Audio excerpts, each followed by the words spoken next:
Bien, jóvenes, buenos días con todos. Vamos a, vamos a continuar donde nos quedamos la vez pasada, ¿no? A ver, en la clase anterior entonces habíamos enunciado ya eh, dos versiones de la segunda ley de la termodinámica, ¿no? Vimos el enunciado de Clausius y el enunciado de Kelvin Planck. Y habíamos terminado de ver lo que es el análisis de los refrigeradores, ¿no? Cómo es que en el refrigerador tú puedes eh,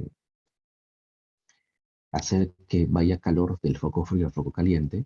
Obviamente, para eso, como tú sabes que no es un proceso espontáneo, pues tienes que darle trabajo, ¿no? Tienes que agregar trabajo para que eso ocurra. Y bueno, tenemos ahí entonces el enunciado de Clausius que prohíbe la existencia de un refrigerador ideal, ¿no? O sea, es imposible un proceso que tenga como único resultado el paso de calor de un poco frío a un poco caliente. Eso, sin que uno haga algún trabajo sobre el sistema, es totalmente imposible. ¿Ah? Entonces, la segunda ley habíamos visto que ya tiene que ver un poco con la dirección del proceso, ¿no? Porque, como repito, como dije en la clase anterior, ¿no? El hecho de que vaya calor del foco frío al foco caliente, eh, y suponiendo pues que no haya pérdidas de calor, no viola la primera ley de la termodinámica, ¿no? La sigue cumpliendo. La primera ley de la termodinámica solo tiene que ver con lo que es la conservación de la energía. Y el calor como forma de energía puede fluir de un medio a otro, de uno de caliente al frío, de frío al caliente, ¿no? Y no había ningún problema con la primera ley. Pero pues nosotros sabemos, ¿no es cierto? Y esto has estudiado el tema, física 1, y tú sabes que el calor fluye espontáneamente, o sea, de manera natural, de un cuerpo caliente a uno frío. No ocurre en dirección contraria. Entonces tenía que haber una ley que, la termodinámica que te diga también, aparte de la primera que manifiesta la conservación de la energía, tiene que haber una segunda, la cual establezca en qué dirección se dan los procesos. ¿Ya? Y entonces es el hecho de que, por ejemplo, fluya calor de foco frío a foco caliente, no contradice la primera ley, pero sí contradice la segunda. ¿Ya? Porque la segunda ley te dice solamente que es imposible, ¿no? Un proceso que tenga como único resultado el paso de calor de un foco frío a un foco caliente. Es el enunciado de Clausius, que tiene que ver con o el cual prohíbe, ¿no? La existencia de un refrigerador ideal. El refrigerador ideal sería justamente eso, ¿no? O sea, un sistema como este en el cual no ya es necesario darle trabajo, porque nosotros hemos estudiado el caso y hemos visto pues que eso puede pasar. De hecho, el refrigerador hace eso, ¿no? El refrigerador lo que hace es sacar el calor de un cuerpo frío y lo manda al exterior, o sea, al medio ambiente, ¿no? Pero para ello pues hay que darle trabajo. La primera ley en el enunciado Kelvin Planck era con la máquina térmica, ¿no? Decía, es imposible construir una máquina que operando en un ciclo produzca como único efecto la extracción de calor de un foco y la realización de una cantidad equivalente de trabajo. ¿De acuerdo? Entonces, esa es en relación a la máquina térmica, el enunciado de Kelvin Planck. El enunciado de Clausius ya tiene que ver con el refrigerador. Bueno, esto sí ya lo hemos visto y, a ver, vamos a hacer un caso, por ejemplo, acá. Problema con esto, ¿no? Tenemos ahí un ciclo termodinámico. Y un gas monoatómico con comportamiento ideal se somete al ciclo de la figura, ¿no? En el sentido de que se indica. El camino del proceso, o sea, acá, es una recta en el diagrama presión-volumen. Entonces tienes el caso A, te dice, calcule la carga, perdón, el calor, el trabajo y la variación de energía interna para cada proceso. Ya, eso lo voy a dejar para ustedes porque eso ya lo hemos visto, ¿no? De hecho, yo he hecho un ejemplo parecido hace dos clases, creo, ¿no? Bueno, era otro proceso, pero igual yo calculé trabajo, calor y variación de energía interna en cada proceso. Así que ustedes viendo ese ejemplo pueden seguir este también. Ya, la parte B dice calcule el trabajo, el calor, trabajo y variación de energía interna ya para todo el ciclo. Eso también lo hice en ese mismo ejemplo. También calcule el trabajo, el calor y la variación de energía interna para el ciclo completo.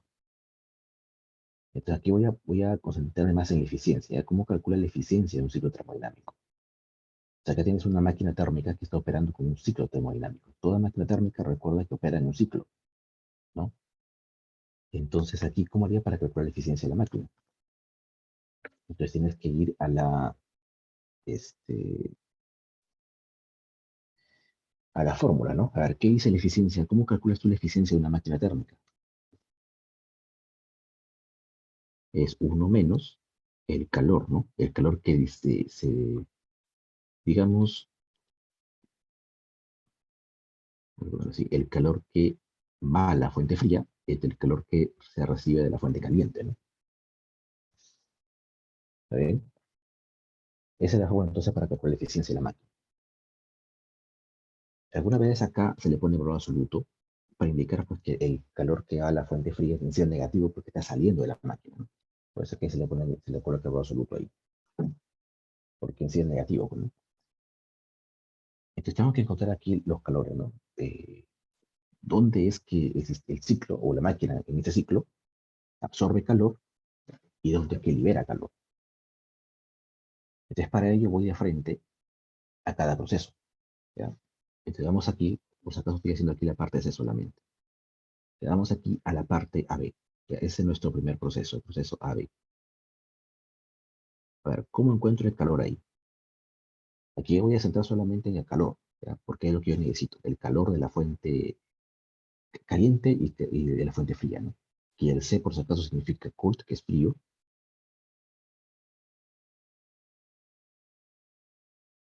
y H en inglés, ¿no? Hot, que es caliente. Entonces, a ver, proceso AB, ¿cómo calcula el calor ahí? Es un proceso isobárico, ¿no? Presión constante. Entonces, tú debes recordar que el calor ahí, yo puedo colocarlo así, ¿no? El calor de AB, eso ya lo hemos hecho, y revísalo en tus notas. Esto es el CP sobre R por la presión constante por el cambio de volumen. Eso ya lo hemos visto en la clase pasada, me parece, o hace dos clases, no recuerdo bien, pero ya hemos estudiado esto, ¿no? Cuando decimos el caso del proceso isobárico, encontramos que este es el calor en el proceso isobárico. Como el gas te dice que es monoatómico, el CP tú ya sabes cuánto vale, ¿no?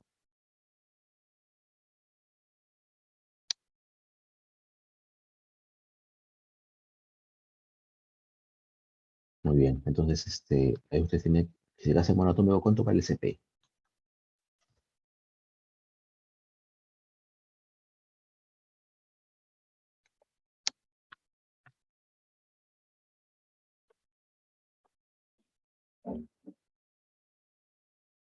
El CP sería ahí 5 medios de R, ¿no? O sea, CP entre R sería 5 medios, o sea, acá sería 5 medios por el valor de la presión constante, 3 por 10 a la quinta Pascal,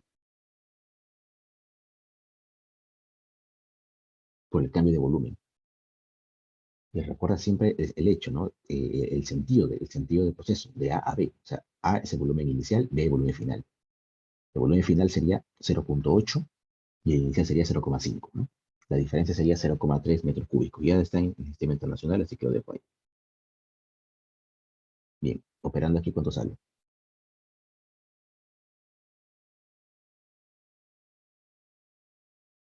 Esto sale más o menos 2,25 por litro al cubo. Todo en el sistema internacional, así que hay. Ya está, ese calor entonces en el proceso AB salió positivo. Como salió positivo, quiere decir que el gas en el proceso AB está absorbiendo calor. O sea que en el proceso AB entra calor al sistema, ¿no?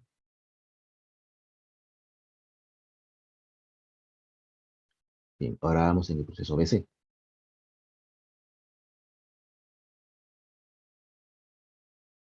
Estamos aquí en el proceso BC, el proceso es isométrico, ¿no? O isócoro, volumen constante. Debimos saber nosotros que el calor en ese caso era así. El CB, parecido a ese, ¿no? El CB entre R por el volumen constante, por el cambio de presión. ¿Ya?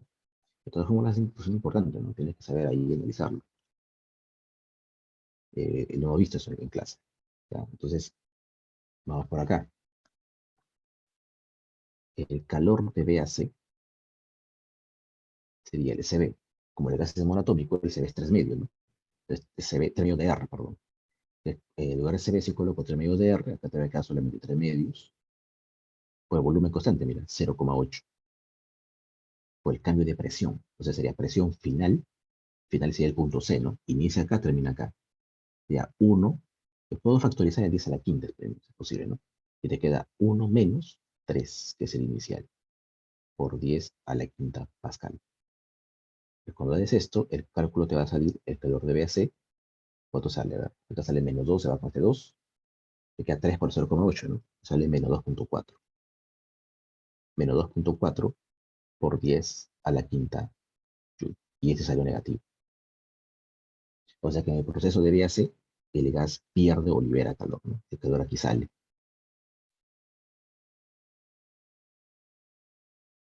Y por último, el proceso CA. Ya, ahí sí, ese no es un proceso conocido, pues, ¿no? Ese sí no es un proceso conocido. Así que si es un proceso que no conoces, de frente vea la primera ley, pues, ¿no? Entonces el calor, digamos, del proceso CA sería el trabajo en el proceso CA más la variación de energía interna en el proceso CA. Y ahí se recuerda la primera ley, no hay otra opción ahí. Ahora, el trabajo de CA, pues no es otra cosa que el área debajo de la curva, ¿no? En este caso la recta, toda esta área, toda esta área.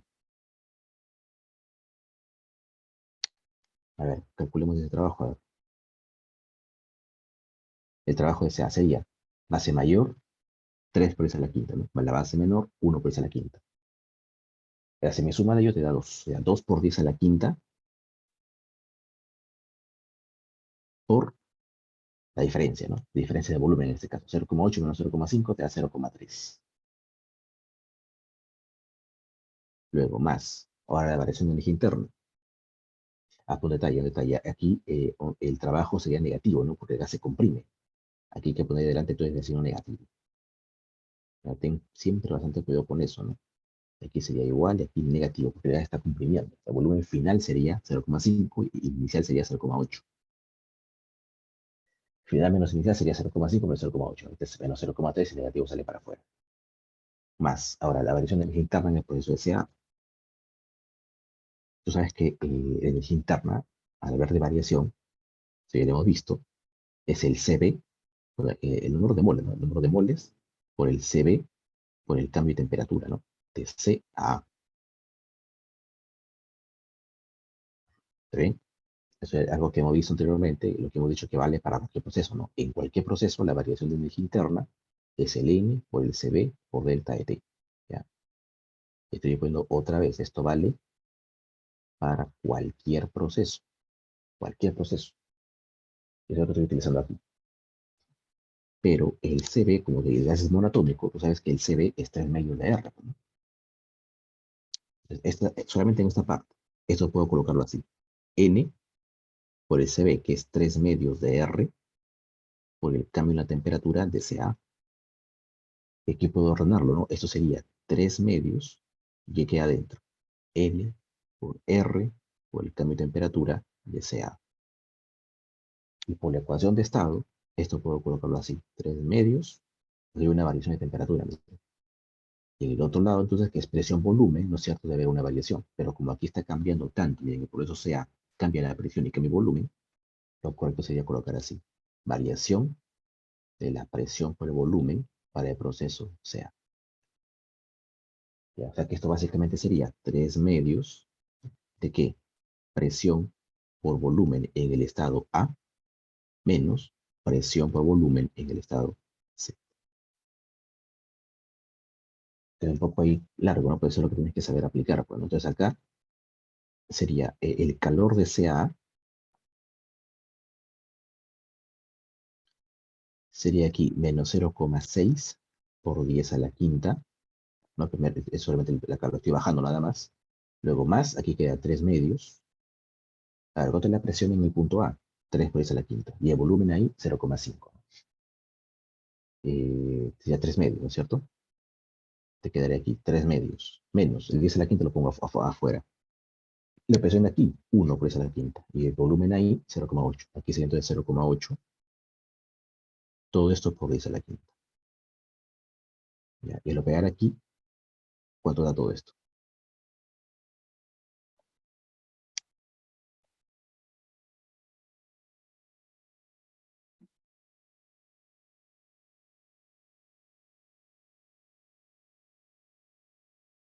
Aquí sale esto más o menos 0.45 por 10 a la quinta joule. ¿Ya? Ahí tiene entonces el calor CA y salió positivo otra vez. Entonces quiere decir que en el proceso CA el gas está absorbiendo calor. Ahí lo más trabajoso era esto. ¿Ya? Eso es lo más trabajoso. Entonces ahí tienes que saber ahí aplicarlo. Bien, con eso entonces es suficiente. Ya encontré los calores en cada proceso. Ahora que tengo que encontrar quién es el QC y el QH. ¿Está bien?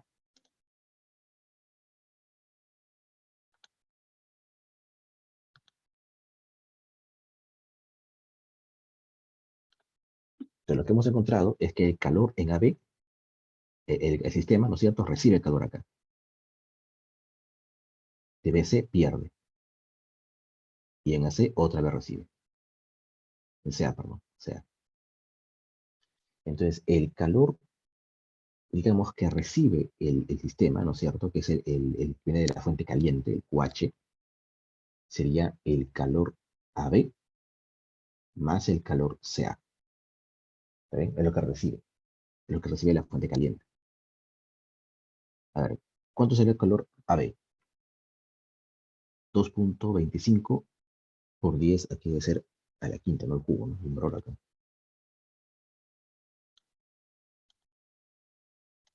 Aquí debe ser 10 a la quinta.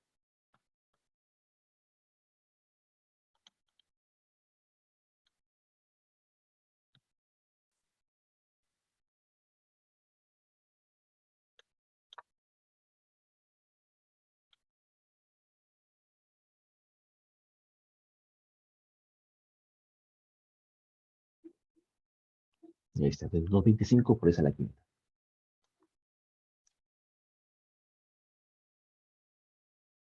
2.25 nomás, ¿no? Y el calor CA me parece que salió 0.45. Todo esto multiplicado por 10 a la quinta. Joule. ¿Está bien? Entonces, sumar aquí, ¿cuánto sale QH?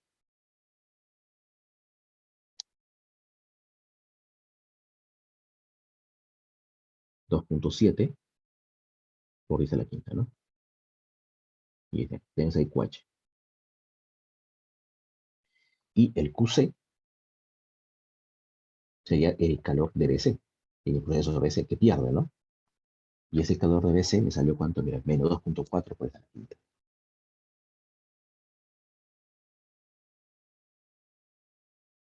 Ahí está. Entonces, el valor absoluto de QC, el calor que viene de la fuente fría, o que va a la fuente fría, sería simplemente 2.4 por 10 a la quinta. Y está. La eficiencia de la máquina entonces sería 1 menos el valor absoluto de QC entre QH. N sería 1 menos el valor absoluto de esto, 2.4, y QH 2.7. Entonces la quinta se va, ¿no? Esto sale entonces 0,3 entre 2.7. O sea, un noveno. La eficiencia de la máquina es un noveno. Haciendo aquí multiplicando por 100%, eso te va a dar más o menos 11.11% de eficiencia. ¿Ya? 11.11% de eficiencia. Entonces, eso es lo que tienes que hacer ahí con el ciclo termodinámico que te da. Lo demás se lo dejo para ti. ¿Ya? Tú encárgate ahora, ya encontré los calores en cada uno. Tienes que practicar ahí en cuanto al trabajo en cada proceso, la variación de energía interna en cada proceso y para el ciclo completo. Bien, aquí tenemos ahora uno del congelador, ¿no? El refrigerador que también hemos hecho en la clase pasada. Te dice, un congelador tiene un coeficiente de rendimiento. El coeficiente de rendimiento es el COP, ¿no? El COP, el que vimos en la teoría. Este que está por acá.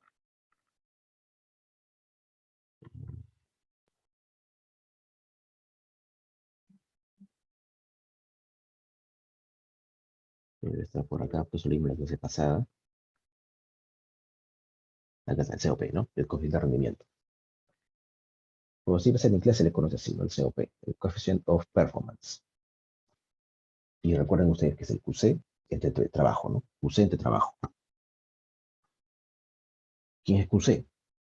Recuerden ustedes asociar el C con cold, frío, y H de hot, caliente, ¿no?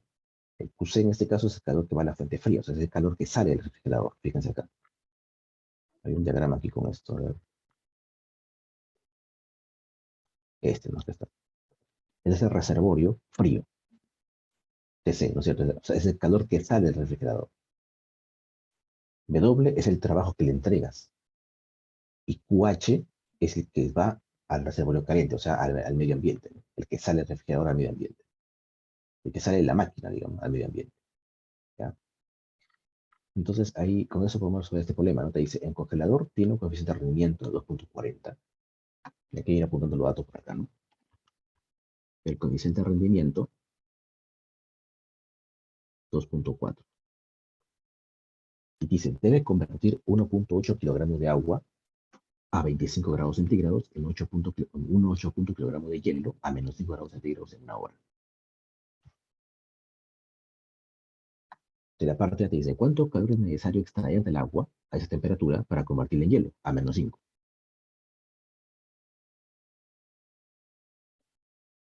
Entonces, lo que tienen ustedes más o menos es así, ¿no? Aquí tienes tú el refrigerador. Vamos a suponer que esta es la parte fría, ¿no? Dentro tienes que estar a menos 5 grados. Y lo que va a pasar aquí es que le vas a quitar calor, ¿no? Va a salir calor de aquí,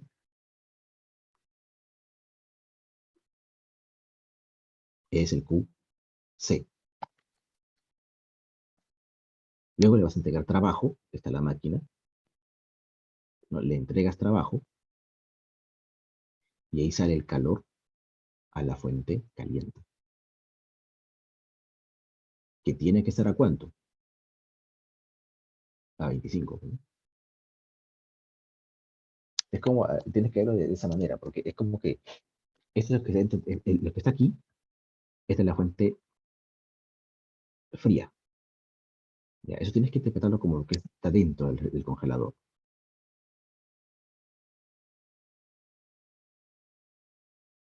¿no? Y este de aquí es la fuente caliente. Tienes que interpretarlo como lo que está fuera del congelador.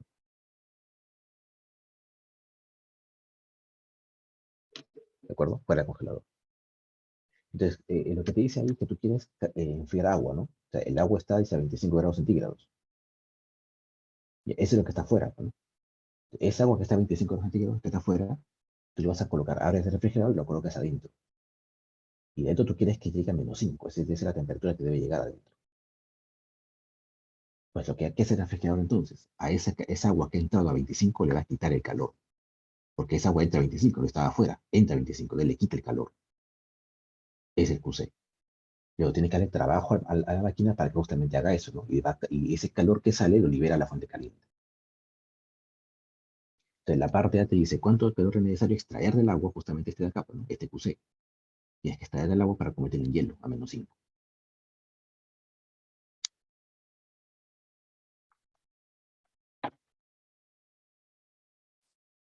¿Qué sería entonces ahí?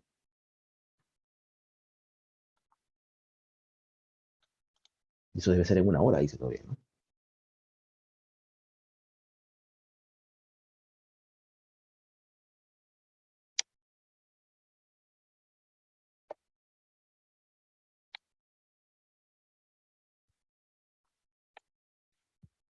Entonces el QC, a ver, primero sería así, ¿no? El agua entra a 25 grados centígrados. Entonces hay que quitarle un calor para que pase de ese agua de 25 a agua de cero. Ese calor sensible. Sería la masa de agua, que es 1.8 kilogramos, ¿no? Por el calor específico del agua. Ustedes saben que el calor específico del agua, cuando se trabaja en unidad de cal, es uno, ¿no? Un cal por grado centígrado, ¿no? Pero tú puedes pasar eso también a las unidades de internacional. ¿Ya? Una manera sería, bueno, lo clásico, pues, ¿no? Tú sabes que un cal es 4.18 joules y gramos ya dice menos 3 kilogramos. Eh, pero también eso tiene unidades, se expresa de esa manera más o menos así, ¿no? 4190 joule por kilogramo Kelvin. ¿Ya? Es el calor específico del agua. Esto es para el agua líquida. Y uno sabe el otro, ¿no? O sea, como te digo, reemplaza el cal para joule y gramo por ahí menos 3 kilogramos, ¿no? Y llegas a para este valor. Entonces acá tenemos que colocar justamente eso, ¿no? El calor específico del agua, así, ese valor, y eso multiplicado todavía por el cambio de temperatura, ¿no? Temperatura final, cero. La inicial, 25. Bien, pero recuerda que aquí tú puedes pensar que está en centígrado, ¿no? Bueno, variación de temperatura da lo mismo si se expresa en centígrados o se expresa en Kelvin, ¿ok? Eso ya lo deben haber visto en física 1. Entonces aquí simplemente la variación de 25 nada más. Bien, eso solamente para pasar agua. Este calor solamente es para pasar el agua de 25 grados centígrados para que pase a agua a 0 grados centígrados, ¿no? Aquí hay que quitarle más calor todavía, porque yo no quiero agua a 0, quiero hielo a menos 15, a menos 5, ¿no? Entonces aquí hay que pasar ahora el agua de 0, hay que pasarlo a agua o a hielo de 0. Hacer que toda esta agua se congele. Eso implica un cambio de fase. O sea, acá sería el calor latente, ¿no? Sería más, o bueno, menos en todo caso. La masa que tú quieres que cambie de fase, eso es todo, ¿no? De 1.8 te dice. Acá sería 1.8 kilogramos por activar el calor latente de fusión. ¿Ya? ¿Cuándo es el calor latente de fusión? El LF. El LF tú te acuerdas que es 80, ¿no? 80 cal por gramo. Ese era el calor latente de fusión para el caso del agua. Aquí es lo mismo, al cal colócale 4.18 así, y el gramo por 10 a la menos 3 kilogramos, y vas a ver que el calor latente de fusión va a salir 3.34, ¿ya? Por 10 a la quinta joule por kilogramo. ¿Ya? Ese es el calor latente de fusión para el caso del agua. Este valor que vamos a utilizar entonces. La masa por el calor de fusión, que es 3.34 por 10 a la quinta. Está. Entonces, este es el calor latente de fusión. Esto es para pasar entonces el agua a 0 grados centígrados para que pase a hielo a 0 grados centígrados, ¿no? Y esa, pues yo no quiero hielo a 0, yo quiero hielo a menos 5. Acá otra vez causa sensible, que ya yo no hay cambio de fase aquí, ¿no? Entonces sería más masa de hielo, 1.8 kilogramos, calor específico del hielo. Tú sabes que el calor específico del hielo prácticamente la mitad de esto, ¿no? Porque en el agua es pues, un cal, ¿no? El hielo, te acuerdas que era 0,5 cal por gramo, ¿no? La mitad de esto sería, entonces 2100 más o menos, ¿no? 2100 por el cambio de temperatura. Final, quiero que sea menos 5. De inicial, 0. Este de acá corresponde ahora calor para que pase de hielo de 0 a hielo a menos 5. Y por si acaso este valor que he colocado aquí es el calor específico del hielo. Calor específico, recuerda que depende de la fase también, ¿no? De qué fase estás. Bueno, hay que hacer todo este cálculo. A ver, ¿cuánto sale el calor Q?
Haciendo el cálculo aquí, ese Q se sale menos 8,08 por 10 a la quinta Joule.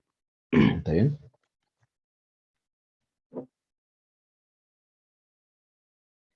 Entonces tenía que ser negativo, pues, ¿no? Está saliendo.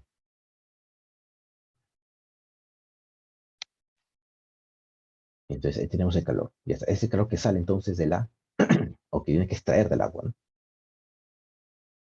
Eso responde a la parte A.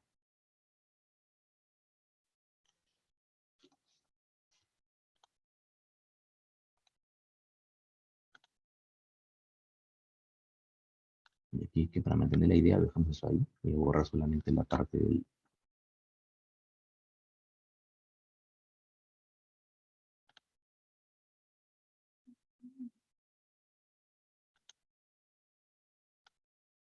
Dejamos el gráfico ahí y solamente borramos esto, ¿no?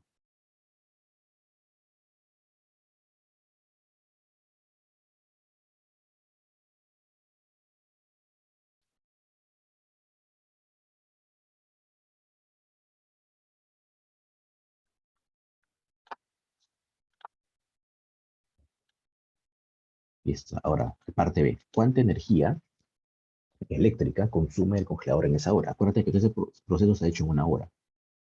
Se pide cuánta energía eléctrica consume el congelador en esa hora. De lo que consume el congelador es el trabajo que se está haciendo sobre él, ¿no? Entonces, en la parte B sería el trabajo, entonces, bueno, en valor absoluto, ¿no? Porque en sí el trabajo es negativo porque es el trabajo que está haciendo sobre el congelador. Entonces, ese trabajo sería el calor C que se extrae de aquí entre el coeficiente de rendimiento. Porque eso está, esto no lo he visto por acá, pero no explico. El coeficiente de rendimiento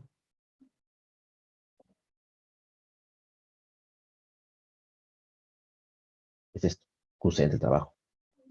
Si tú quieres solamente el trabajo, tú pasas para allá, tú pasas dividido, ¿no? Si el QC entre el COP, ¿ya? Entonces, reemplazamos aquí, el QC ya lo hemos encontrado, su valor absoluto entonces sería 8,08 por 10 a la quinta Joule entre el COP, que es 2,0.4, ¿no? Y ahí sale entonces el valor absoluto del trabajo. Esto sería entonces 3,20, no, 37 por 10 a la quinta Joule. Y para la parte C, te pregunta cuál es el calor de desecho, o sea, que se expulsa, ¿no? Expulsado, que fluye al cuarto donde está el congelador. Eso es lo que está fuera del congelador, ¿no? Ese calor de desecho es el QH. Entonces, el valor absoluto de QH ya, es lo que te pide. Pero pues aquí haciendo balance energético, tú ves que ese calor QH es el calor QC más el trabajo. ¿Está bien? El trabajo que entra aquí más el QC que se extrae de dentro del congelador es el que va para afuera. Entonces ahora solamente hay que sumar el QC, que es este 8,08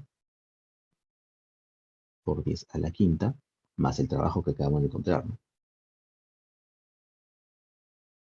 Al sumar eso sale que el QH entonces sería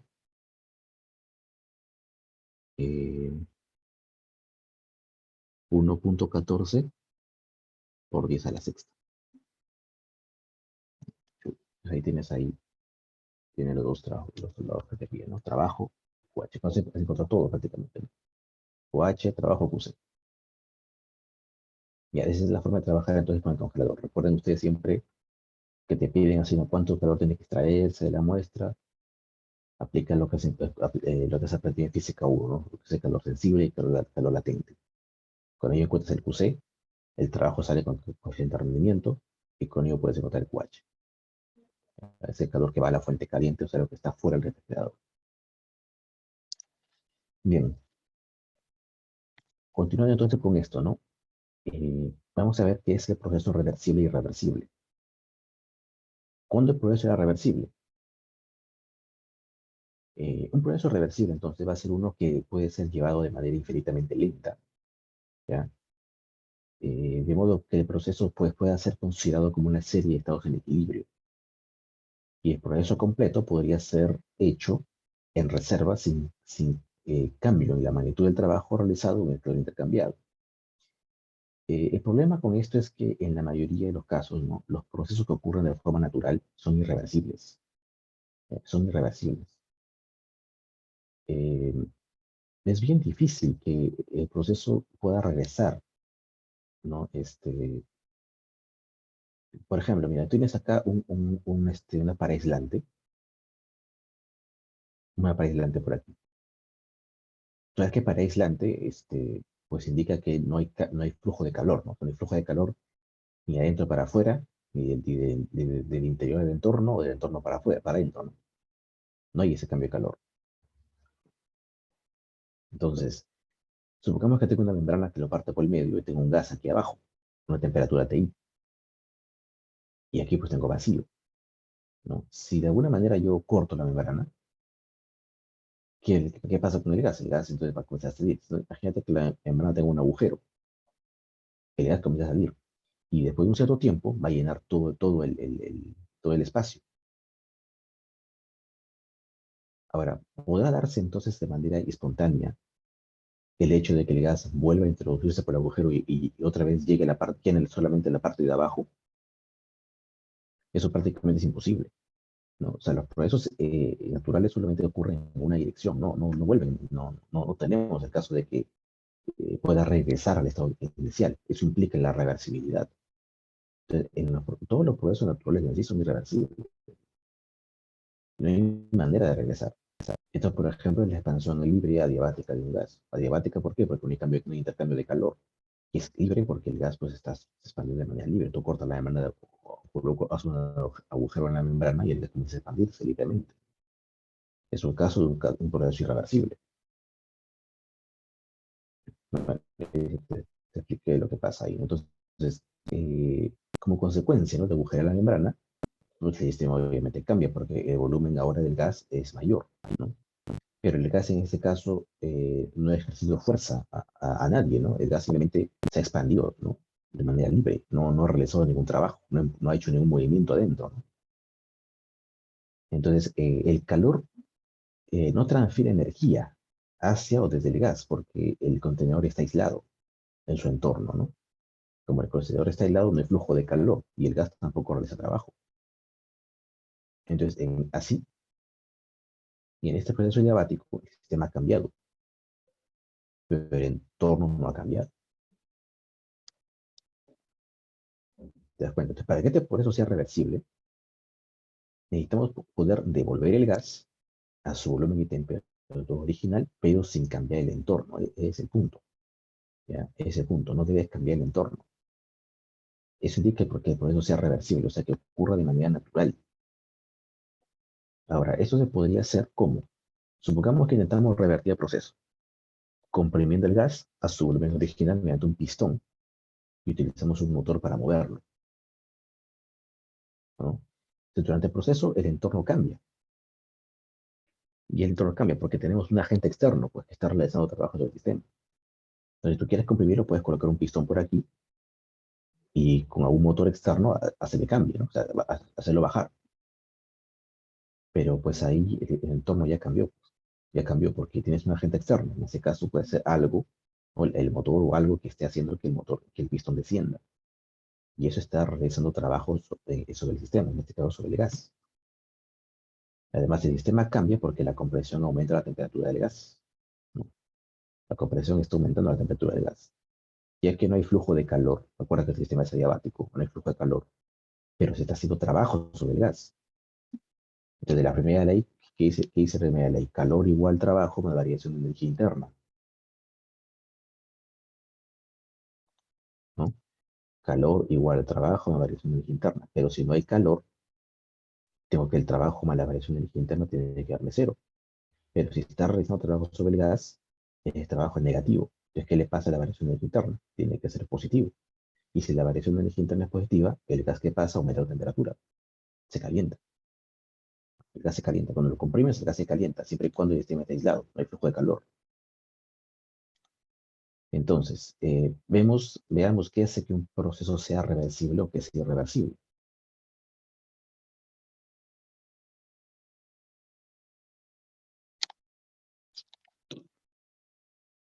Entonces, según la segunda ley, el calor se transfiere de los objetos calientes a los fríos, ¿no? Y nunca al revés. O sea, eso indica que el sentido del proceso ocurre en una dirección. Por tanto, la transferencia de calor de un objeto caliente a uno frío no es reversible. ¿Ya? El calor, por ejemplo, es un caso, ¿no? No es reversible. Sí, es imposible que fluya calor de manera natural de un cuerpo caliente, perdón, frío a uno caliente. El otro sí es posible, ¿no? Caliente a frío sí ocurre, pero no nunca va a ocurrir en dirección opuesta. Por eso es que ese caso no es reversible. Ahora, la fricción y otras fuerzas disipativas transforman irreversiblemente la energía mecánica en energía térmica. Cuando tienes un bloque, por ejemplo, que se lanza sobre el suelo, eh, el bloque se desplaza y tiene esa fricción, ¿no? Entonces, la fricción eventualmente lo que hace es calentar el bloque, hay pérdida de energía. Y ya sabemos por qué, pues, ¿no? La fricción es fuerza no conservativa y la fuerza no conservativa al realizar trabajo, ¿no? Modifica la energía del sistema. Y el trabajo de la fricción pues es negativo.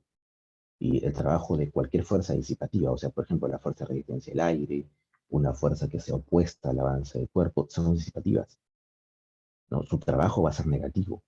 Y su trabajo, al ser trabajo negativo, pues disminuye la energía, ¿no? O sea, hace que la energía mecánica se pierda. ¿Y en qué se pierde esa energía? Bueno, si ya no sirve para hacer energía mecánica, pues se transforma en energía térmica, ¿no? Así que el sistema se caliente. Entonces, un tercer tipo de reversibilidad, ¿no? Ocurre cuando un sistema pasa por dos estados de no equilibrio, como, como cuando hay turbulencia en un gas o cuando un gas explota. ¿Ya? En estos casos, pues tenemos que situaciones en las que no estamos en equilibrio. Turbulencia en un gas, el gas está moviéndose, digamos, ¿no? Está moviéndose y tiene turbulencia. Cuando un gas explota, lo mismo. Estamos en situaciones en las cuales no hay equilibrio. Que cuando un sistema pasa por un estado de no equilibrio, tenemos pues también que es irreversible, ¿no? Es irreversible. Entonces, en resumen, ¿cuáles son las condiciones necesarias para que un proceso sea reversible? Primero, ninguna energía mecánica se transforma en energía térmica por fricción, ¿ya? Fuerza viscosa o cualquier fuerza disipativa, cualquier fuerza que vaya en contra del movimiento. Esa energía mecánica puede transformarse en energía interna, ¿no? Esas son las condiciones necesarias para que el proceso sea reversible. O sea, para que un proceso sea reversible, pues lo que debe pasar es que no ocurra esto, ¿no? O sea, que no haya pérdida de energía. Por eso dice aquí, para que el proceso sea reversible, ninguna energía mecánica debe transformarse en energía térmica. Porque cuando ocurre eso, pues ya no hay manera de regresar ya. Ya no hay manera de regresar. Segundo, la transferencia de energía como calor solo ocurre entre objetos con un diferencial infinitesimal de temperatura. ¿Ya? Y tercero, que el proceso debe ser cuasi estático, para que el sistema esté siempre en un estado de equilibrio o infinitesimalmente cerca del equilibrio. Entonces, ¿cómo yo puedo conseguir un procesor que sea reversible? Manteniendo esas tres características. ¿Ya? Manteniendo esas tres características. Entonces, el proceso reversible en sí eh, va a darse en situaciones bien cercanas al equilibrio térmico. ¿Ya? Eh, entonces, nosotros podemos imaginar, y en base a lo que vemos aquí, es como que nosotros podemos imaginar un sistema o un proceso reversible de manera ideal, ¿no? De manera ideal, como un sistema que está siempre muy cerca del equilibrio termodinámico dentro de sí con su entorno. ¿Ya? Entonces, los procesos reversibles van a ser básicamente procesos de equilibrio. O sea, el sistema siempre va a estar en equilibrio termodinámico. Y por ello tenemos que ver que el proceso reversible tiene que ser un proceso en cuasi equilibrio, se le llama cuasi equilibrio o cuasi estático. ¿Ya? Porque los procesos irreversibles, eso no están en equilibrio. ¿Ya? Entonces, eso es lo que te va a tener en cuenta. Que cualquier proceso que no cumpla alguna de las anteriores va a ser considerado irreversible. Entonces, te recuerda bien estos tres puntos, ¿no? ¿Cuáles son las condiciones necesarias para que un proceso sea reversible? Primero, que no haya transformación de energía mecánica en energía térmica. Ya, eso de ahí ya es irreversible de por sí. O sea, que si no ocurre esto, ya puede que el sistema el proceso sea reversible.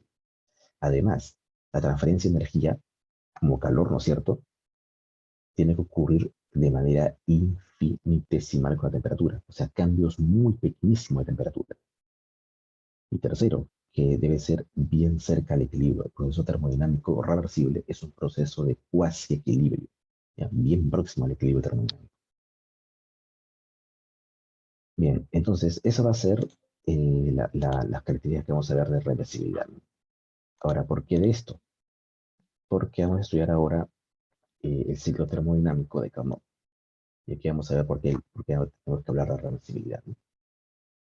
Según la segunda ley de termodinámica que acabamos de ver, es imposible que un motor térmico que funcione entre dos depósitos de calor sea 100% eficiente, ¿no? Eso ya lo vimos en la clase anterior. Entonces, ¿cuál es la máxima eficiencia posible que puede alcanzar un motor? Entonces, aquí tenemos pues la contribución del ingeniero Sadi Carnot, es un ingeniero francés, ¿no? En 1824, descubre que un motor reversible, ¿ya?, es el motor más eficiente que puede funcionar entre dos depósitos dados.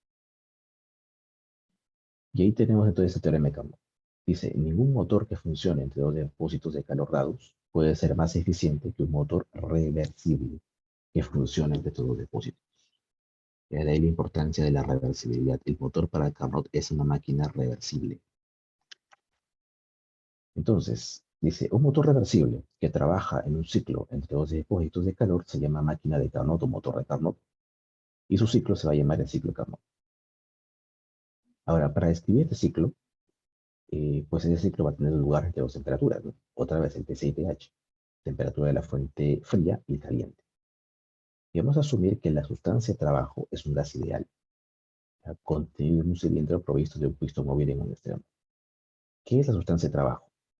La sustancia de trabajo, pues, es el gas, ¿no es cierto?, o la sustancia que se va a utilizar para que realice el ciclo que se establece, ¿no? En este caso, el ciclo de Carnot es un ciclo termodinámico y la sustancia que va a realizar ese ciclo va a ser un gas ideal en este caso. Entonces, ese gas ideal va a estar dentro de un cilindro y arriba tiene un pistón. Sabe que el pistón es como una tapa móvil, ¿no? Entonces, las paredes del cilindro y el pistón son térmicamente no conductores. Mejor dicho, estamos hablando de un proceso en el cual va a estar aislado. O sea, no hay conducción térmica. ¿Y en qué consiste el ciclo de Carnot? Cuatro etapas: dos procesos adiabáticos y dos procesos isotérmicos, todos reversibles, ¿ya? Entonces, ¿qué tenemos en el ciclo de Carnot? Dice, básicamente es esto, ¿no? El proceso AB, que hacemos acá. El proceso AB es donde inicia todo, es la expansión isotérmica.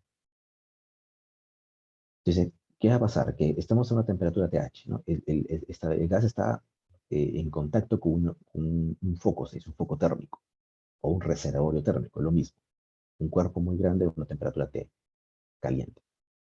Entonces, el gas absorbe esa temperatura, ¿no? Recibe esa temperatura, perdón, el gas se pone en contacto, digamos, con un cuerpo a esa temperatura y absorbe este calor, ¿no?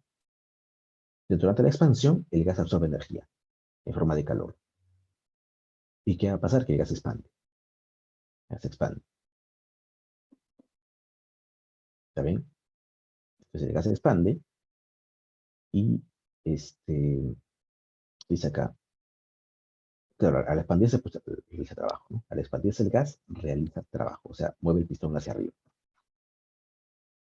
Luego, ¿qué pasa? Tenemos el proceso BC acá.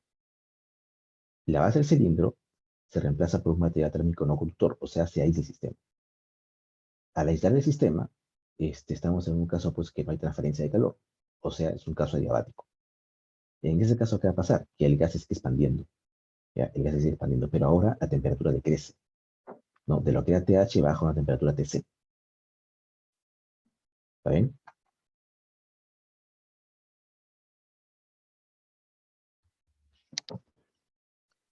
¿Por qué pasa esto? Básicamente por lo que te he explicado hace poco, ¿no? Estamos en un proceso diabático. El calor es igual a cero. Pero por la primera ley, ese calor es el trabajo que realiza el gas más la variación de energía interna. Pero en este caso, mira, el calor es cero. El calor es cero. Estamos en un proceso adiabático. No hay transferencia de calor del entorno hacia adentro ni adentro hacia el entorno. Y el gas se está expandiendo. O sea que el trabajo es positivo.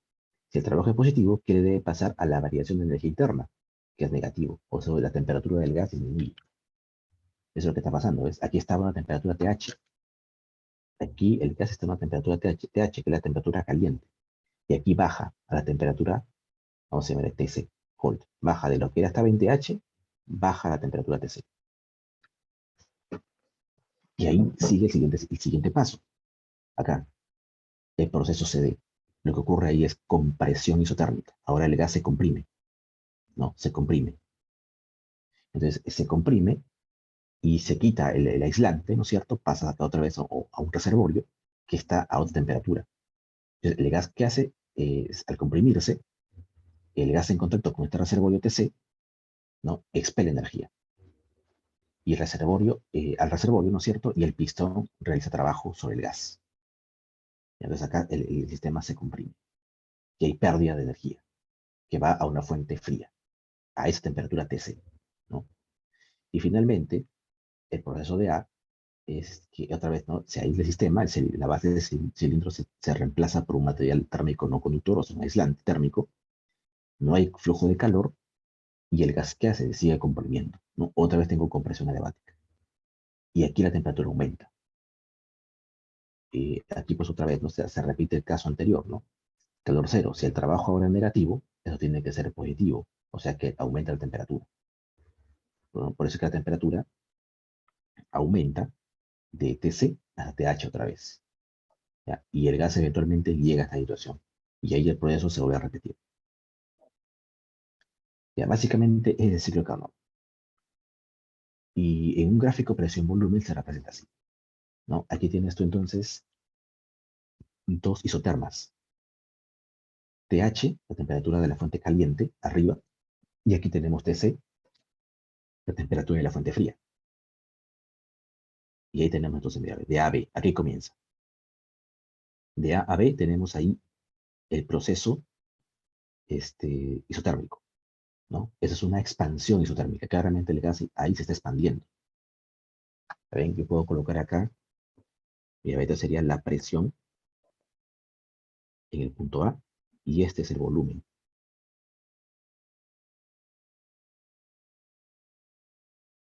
Aquí el volumen en el punto A, donde comienza, ¿no? Y se expande hasta acá.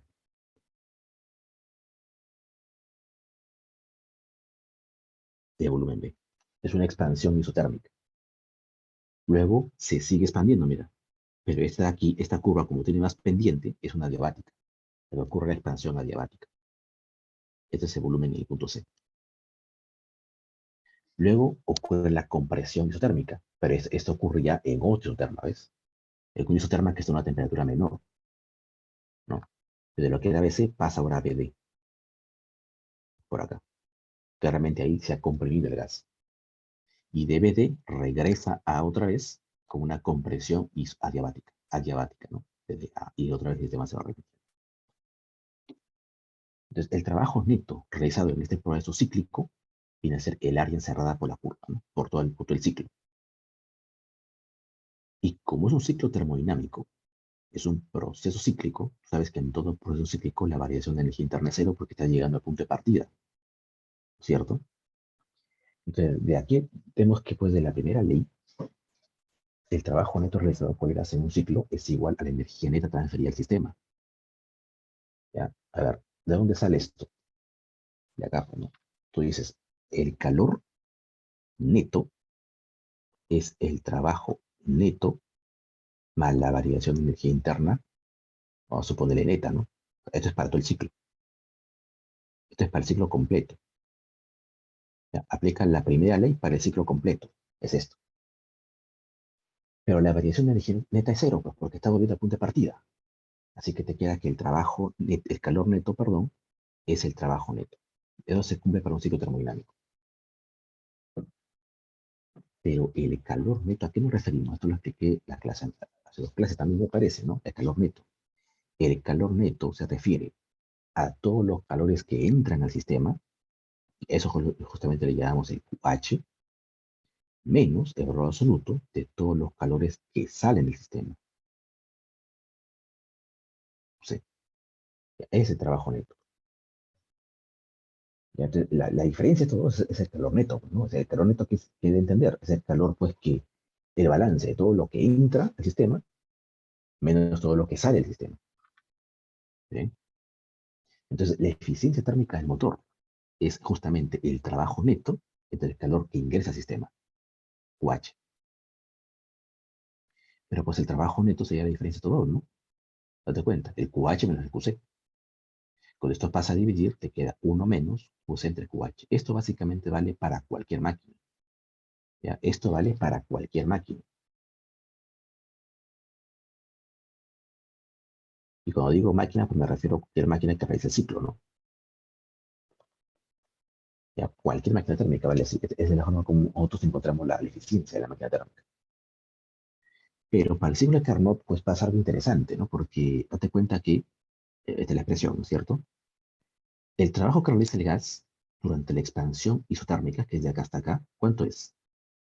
Es esto, ¿no? O sea, el calor QH sería de acá a acá. Acuérdate que aquí es fácil porque en los lados del diagrama, aquí y aquí, fíjate, acá y acá, estamos en dos procesos adiabáticos.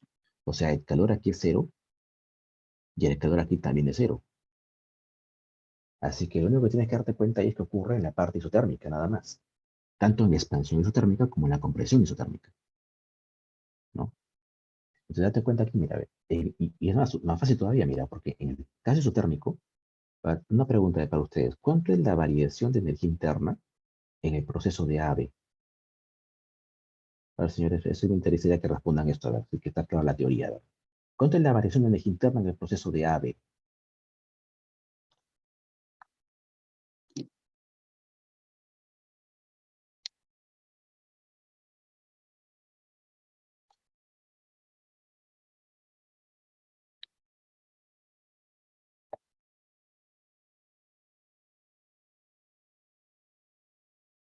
Cero. Cero, claro, ¿por qué? Porque el proceso isotérmico, ¿no? Al ser un proceso isotérmico, la variación de energía interna debe cero. Esto se convierte en cero. Y si tú aplicas ahí la primera ley en el proceso AB, vamos a colocar el proceso AB, decimos en la primera ley, ¿no? El calor en el proceso AB sería el trabajo que realiza el gas más la variación de energía interna. Como la variación de energía interna es nula, te queda solamente que el calor es igual al trabajo. Y se puede ver sencillo el asunto, porque en el proceso AB tú ves que el trabajo es positivo, porque el gas expande. Entonces, este es QH, por eso que se dibujó de frente así, ¿no? Y aquí no hubo necesidad de tanto análisis, porque en las paredes, digamos acá, calor cero cero, y acá, variación de energía interna nula. Entonces, el calor es igual al trabajo. Como aquí el gas se expande, trabajo positivo. Entonces, el calor también es positivo. Mejor dicho, entra calor acá. Es el QH. Y el QC ocurriría aquí, porque ese es otro proceso isotérmico. La variación de energía interna en el proceso CD también es nula, por ser un proceso isotérmico. Y como el trabajo en el proceso CD es negativo porque el gas se comprime, el calor también es negativo. O sea, mejor dicho, el gas pierde calor allí. Entonces, el calor entra acá y sale acá. Ahora, ¿cómo encuentro ese calor? Porque tengo que encontrarlos para hallar la eficiencia, ¿no es cierto? Entonces, el calor QH, que es el calor caliente, el calor que entra, digamos, el calor que entra al sistema, es el trabajo, el valor absoluto, el trabajo que hace el gas en el proceso de A a B. Y eso no es otra cosa que la integral, ¿no? Del punto A al punto B de la presión por diferencial de volumen. Y esto ya lo hemos visto nosotros, ¿no es cierto? Hemos visto nosotros cuando hicimos el proceso isotérmico. Sale el número de moles por R, por la temperatura común a todos esos puntos, que es TH, por el logaritmo neperiano de volumen final entre volumen inicial, ¿no? Final entre inicial. Es el calor QH, el calor que ingresa a la máquina. Ahora, ¿cómo calculamos el trabajo ahora en el proceso CD? ¿No? Lo mismo. ¿Por qué me interesa calcular el trabajo? Por esto, pues, porque el trabajo coincide con el calor en este caso.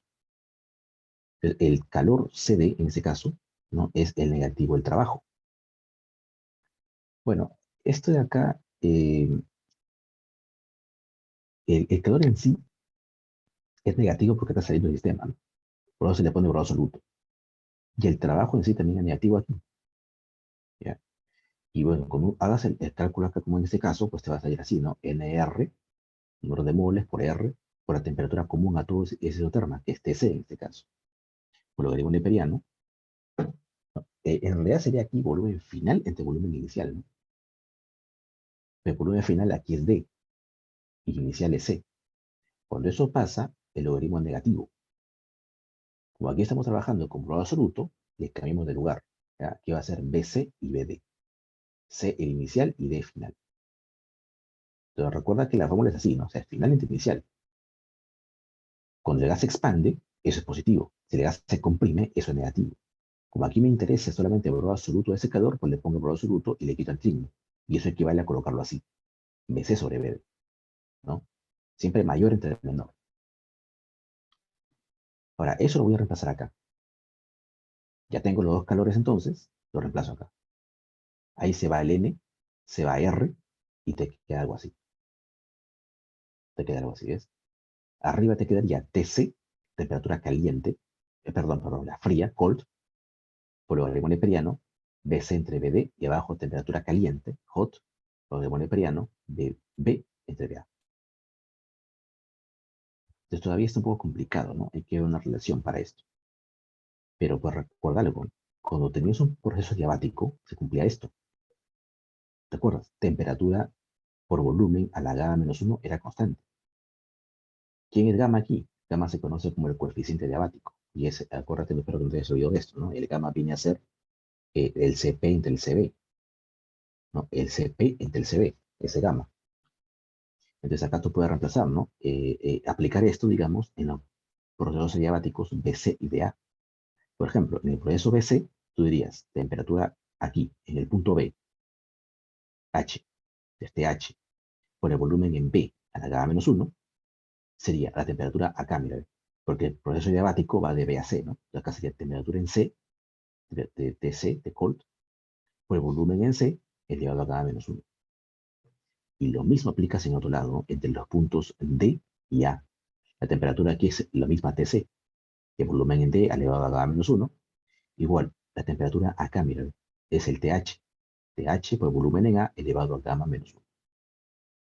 Entonces, bueno, lo que voy a hacer, ya tengo estas dos ecuaciones, pues lo voy a relacionar para encontrar esto. Mira. C entre D divide esta entre esta. Miembro a miembro, ¿no? Yo vas a llegar a esto, mira. TC por BC a la gamma menos 1 entre TC por BD a la gamma menos 1. ¿Por qué hago esto? Porque yo quiero BC entre BD y B entre A en el otro lado. Y efectivamente, cuando lo divido en ese orden, sale así. Aquí se va los TC, se va el TH. Como los exponentes, perdón, son iguales en todos los lados, elimino también el exponente y me sale esto. Me sale esto. Y si eso lo reemplazo ahora, acá, mira, si estos cocientes son iguales, los logaritmos neperianos también son iguales. Eliminamos esa parte y me queda solamente TC sobre TH. Este es TH. Y entonces por eso es que ahora puedo decir, ¿no?, que la eficiencia para el ciclo de Carnot es esta de acá, 1 menos TC sobre TH. O sea, es mucho más fácil porque ya no tengo que calcular calor. Basta con saber las temperaturas que tienes en la fuente caliente y la fuente fría. Suficiente. Con eso puedes encontrar la eficiencia. Este resultado indica que todos los motores de Carnot que operan entre las dos mismas temperaturas van a tener todas ellas la misma eficiencia. Porque en la máquina de Carnot lo que importa es la temperatura a la que estás. Aquí están las dos fuentes. ¿Ya? Entonces, aquí algo importante, ¿no? Primero, que el motor es reversible.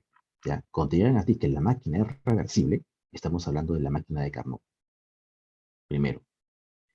Y segundo, de todo lo que hemos hecho, hemos encontrado que la eficiencia de la máquina de Carnot se reduce a esto. ¿Ya? Y es la máxima eficiencia, pero ojo, entre estas dos temperaturas.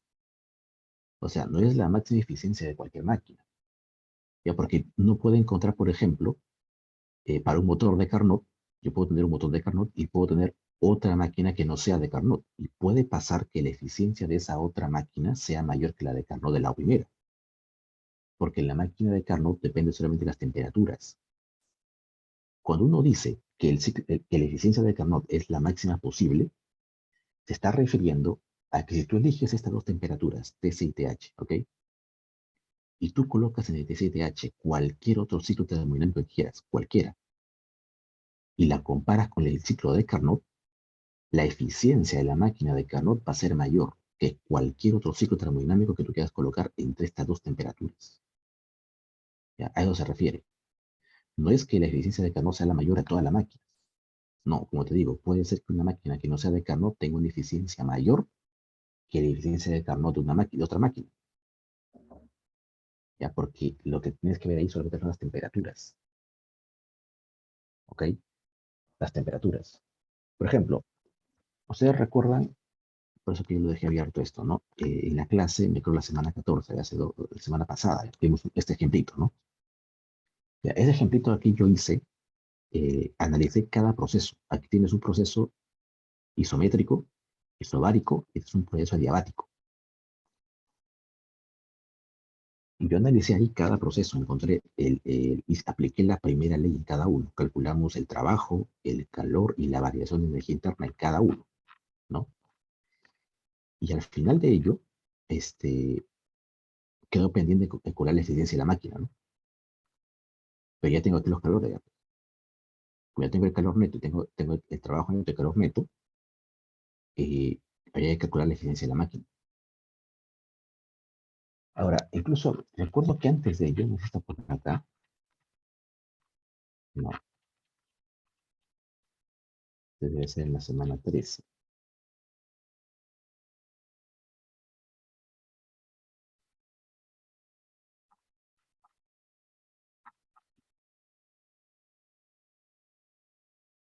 Casi al final fue esto, me parece. Primera ley.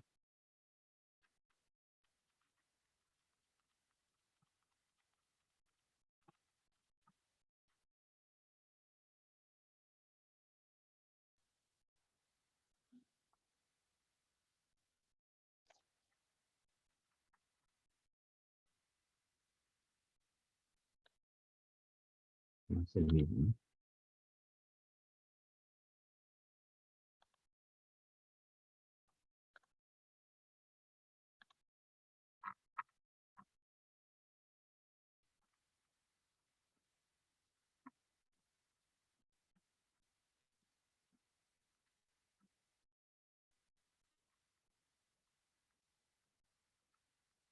Ah, que se queda aquí. Aquí. Yo hice un caso para el gas monoatómico, por ejemplo, para este ciclo termodinámico, ¿no? ¿Qué hacía eso? Entonces, aquí yo calculé eficiencia, ya me adelanté un poco ahí, ¿no? Calculé la eficiencia de la máquina. Lo que hice ahí fue calcular para cada proceso igualito el calor en cada uno, la variación de energía interna, ¿no? Pero mi énfasis ahí fue el calor. El calor de AB, por ejemplo, salió esto. De CAD salió esto, de IBC esto y esto. Contiene los calores que tiene que hacer luego. Encontrar cuál es el calor que se absorbe por ciclo y el calor que excede por ciclo, ¿no? El calor que se absorbe por ciclo sería el QH, ¿está bien? Y ese sería, en este caso, salió 13 medios de P0 Y en este caso, el calor pues, que se obtuvo, o que se pierde por ciclo, es el QC, y salió esto. Entonces, cuando calculas la eficiencia, porque la eficiencia de cualquier máquina que no sea de Carnot, la vas a calcular con los calores, ¿no? Tienes que hacer necesariamente todo este cálculo. Tienes aquí el calor aquí y aquí. Y al hacer el cálculo, la eficiencia de la máquina me salió 2 sobre 3, ¿no? 2 sobre 3. ¿Cuál sería la eficiencia de la máquina de Carnot para este ciclo termodinámico? Entre las dos temperaturas en las cuales está operando. Entonces, vamos a ver esto por acá, ¿no? Ahora vamos a ver.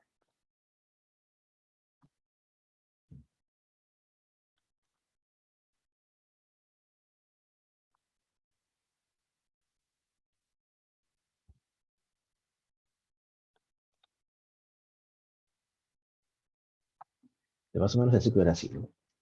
Tú tienes acá, aquí volver a ese ejemplo.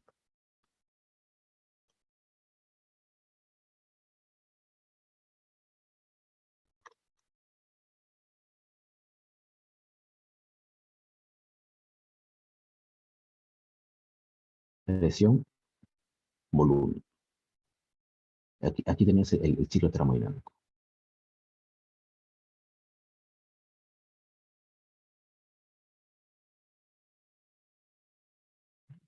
P sub 0, 2P sub 0, P sub 0, 2P sub 0, ¿no? Y está el ciclo termodinámico era así. Este creo que era el punto A, punto B, C y D. Entonces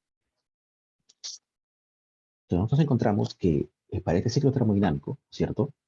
La eficiencia de la máquina salió 2 sobre 13. A ver, ¿entre qué temperaturas está operando esto? Tú sabes que por cada punto pasa un isoterma, ¿no? Por acá pasa un isoterma, por acá también, por acá también, por acá también. Por aquí, por ejemplo, tienes un isoterma que viene así, y por aquí tienes otro isoterma que viene así. Por aquí tienes otro isoterma, y por aquí tienes otro isoterma. A ver, ¿cuál de todas ellas, en qué punto, la temperatura es menor?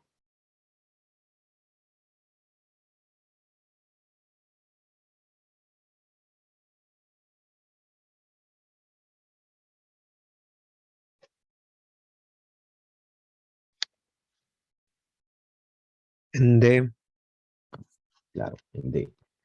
Recuerda que le dije, ¿no? Cuando ustedes tienen así el gráfico gráfico presión-volumen, tú tienes que ir siempre así, ¿no? Hacia allá. Si tienes un isoterma por acá, así, así aumenta. ¿Ya? De esta manera aumenta la temperatura. Entonces la temperatura mínima va a estar acá. Este sería, para nosotros, ¿no es cierto?, la temperatura fría. Y el máximo es por acá.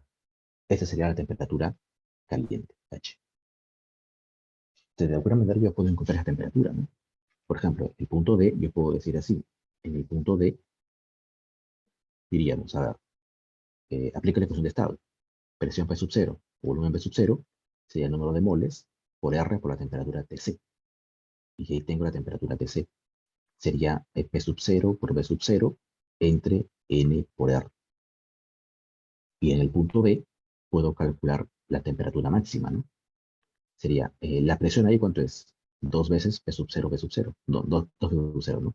El volumen aquí es dos veces V sub 0. Es igual al número de moles que se mantiene, R, que es la constante universal, y aquí tengo la temperatura H, que es la caliente. La temperatura H sería 4 veces P sub 0 por V sub 0 entre N por R. O sea que esto sería 4 veces la temperatura de la fuente fría. Entonces, mira, si es que en lugar de este ciclo que es acá, yo colocar aquí una máquina de Carnot o un ciclo de Carnot, pues calculo la eficiencia. La eficiencia de la máquina de Carnot sería 1 menos la temperatura más fría entre la temperatura caliente. O sea, 1 menos Tc entre Th, pero Th sería 4 veces Tc. Se va a Tc y te queda 1 menos un cuarto. O sea, 3 cuartos. Mejor dicho, 75% de eficiencia. Este aquí, ¿cuánto es el porcentaje? A ver, 2 entre 13 por 100%. ¿Cuánto es el porcentaje eso?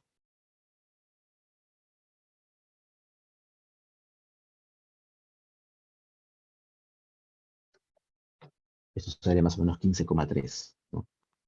15, vamos a ponerle 4, 4% de eficiencia. Entonces, mira, compara, pues, compara este de acá con este de acá.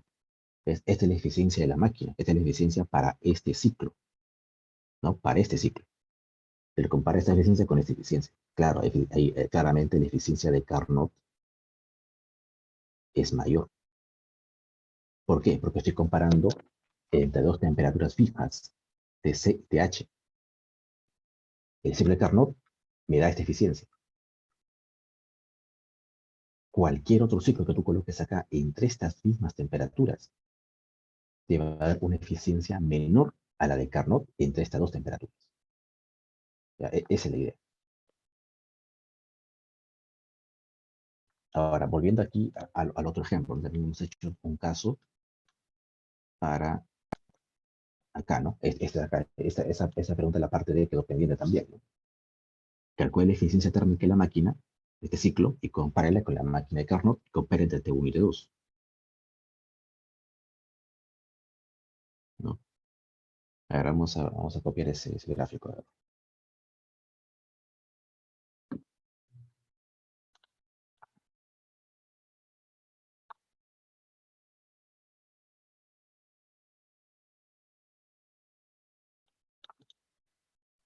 Acá tenemos otro ejemplo.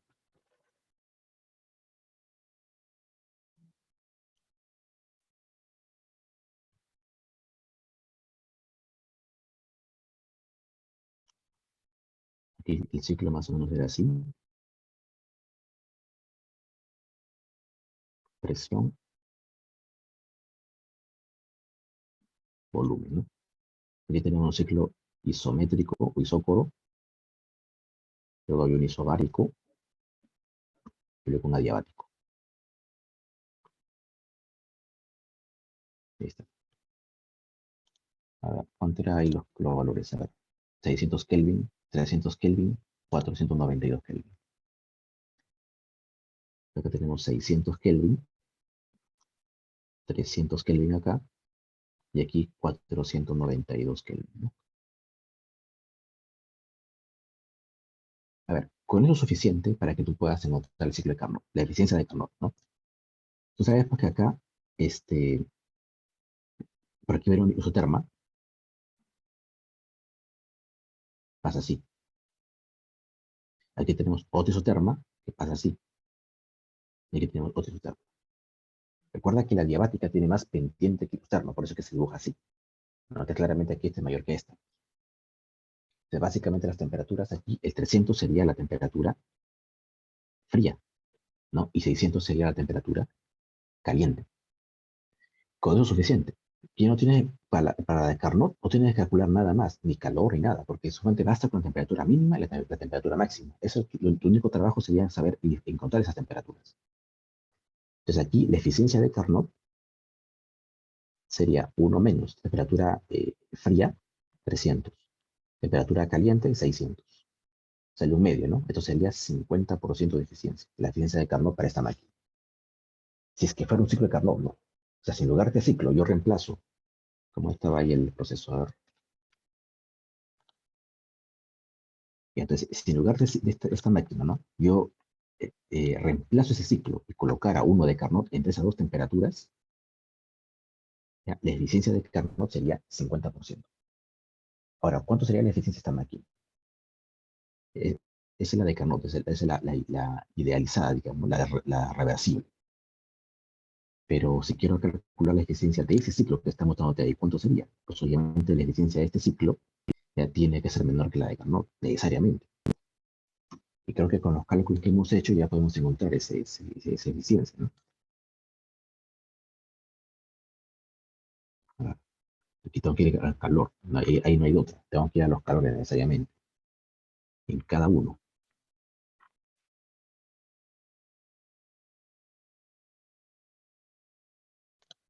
Por acá, este es el punto 1, este es el punto 1, este es el punto 2, este es el punto 3, ¿ok? La eficiencia de la máquina sería 1 menos el calor, aquí sería calor C, entre calor H, ¿no? Calor C negativo. ¿Qué es el calor C? Es el calor cedido por ciclo. Y el QH sería el calor absorbido, también por ciclo. Entonces tienes que ir en cada ciclo y ver qué ocurre, ¿no? Por ejemplo, agarramos en el ciclo, en el proceso, perdón, 1 a 2. En el proceso 1 a 2, a ver, ¿cuánto sería el calor ahí? Vamos a buscar a ver en este momento que encontramos. El proceso 1 a 2, estamos acá. 2, 3, 1, 2. El calor realmente salió 2.18 kJ. Absorbe calor, ¿no? El calor de 1 a 2 salió 2.18 kJ.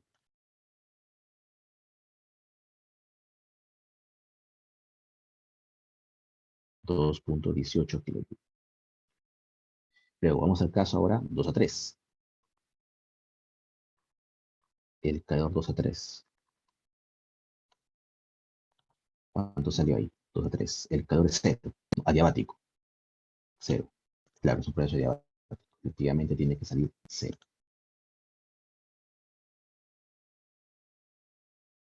Ahora en el proceso de 3 a 1.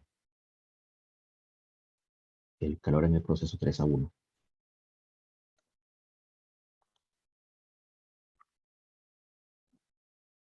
3 a 1. El calor salió, mira, ve, menos 1.949 kilojoules.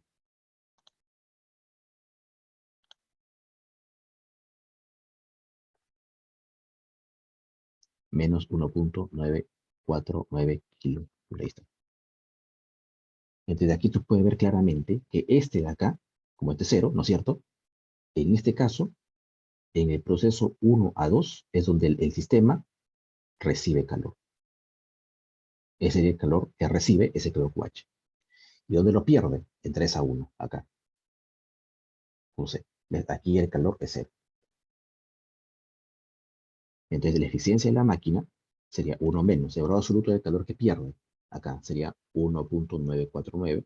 El kilo se elimina, ¿no? Y acá te quedaría 2.18. A ver, ¿cuánto es la eficiencia?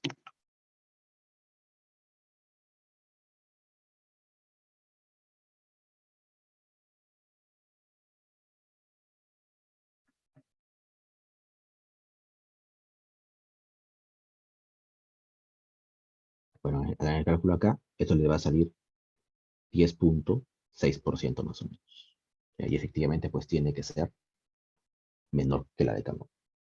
Ya tiene que ser menor que la de Carnot. Eso es, si que te sale mayor, algo está mal. Algo has hecho mal. Todos los cálculos están correctos, debe salirte menor que la de Carnot. Bien, entonces, señores, ahí está comprobado. Ya verifiquen, este problema ya está hecho, lo resolví de manera completa en la semana 14, ¿no? Esto lo van a encontrar, este es publicado. Le revisen los cálculos allí y con eso de frente van acá, ¿ya? Y está la última parte de esa pregunta. En ese momento no lo hicimos porque todavía no habíamos definido pues, lo que es la métrica. Muy bien. Y aquí tenemos una con refrigerador de Carnot, ¿no? El refrigerador también podemos encontrar, así como hay máquina de Carnot, también podemos encontrar el refrigerador de Carnot.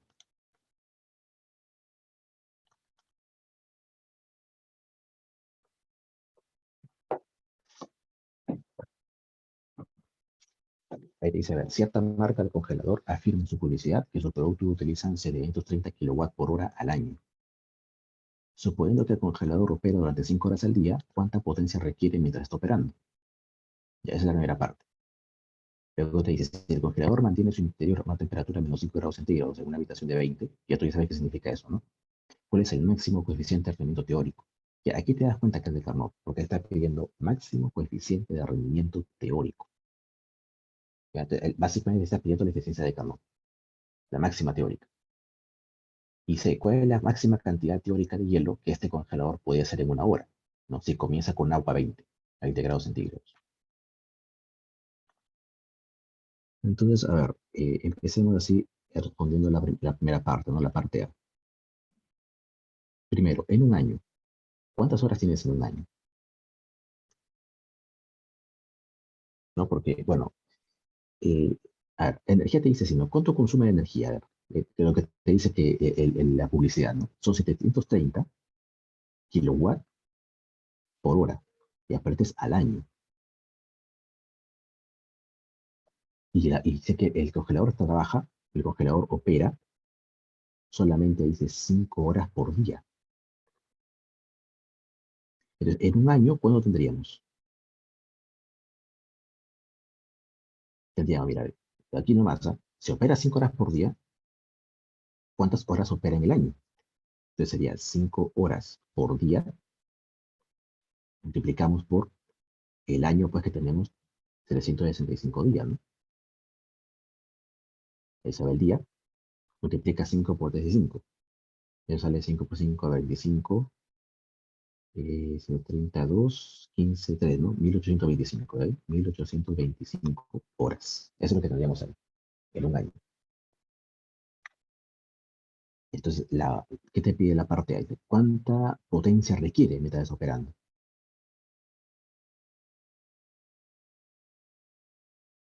Entonces, mira, si tienes que la energía que opera es esta de acá al año, que tienes la hora, pues, ¿no?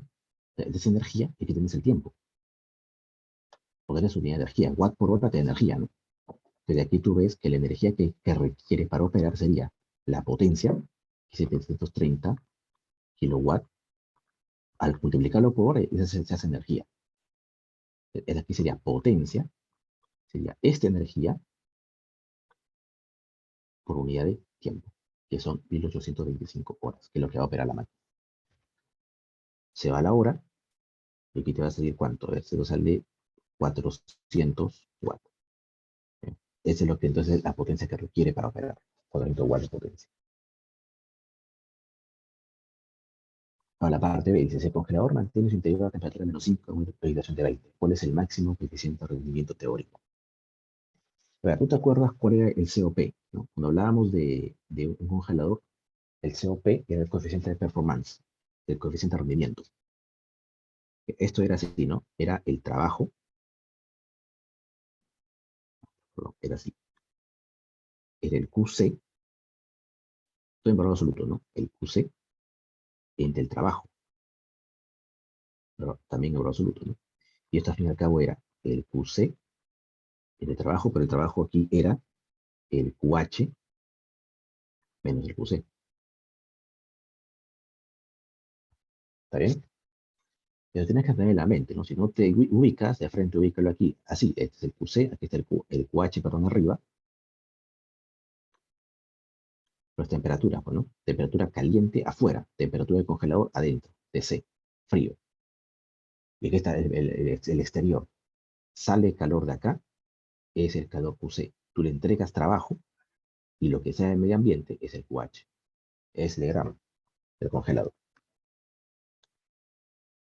Entonces, el COP se encontrará con esto, ¿no? Claro, aquí el trabajo más QC tiene que ser QH. Entonces, el trabajo solito sería QH menos QC. Ese era el coeficiente de rendimiento para el congelador. Si ahora pasamos al máximo teórico, ya que correspondería, es el equivalente al congelador de Carnot, hay que ponerlo por acá, básicamente sería eso, ¿no? Entre comillas está diciendo que es un congelador de Carnot. Entonces tú puedes pasar esto así, decimos, en lugar del COP, bueno, como llevan un COP teórico, ¿no? Pero ahora va a ser con la temperatura, o sea, en lugar de QC, ahora entra la temperatura C. Y aquí sería temperatura H menos temperatura C. Ya, esa va a ser entonces ahora la eficiencia máximo teórico. Entonces sería entonces ahora el máximo coeficiente de rendimiento teórico.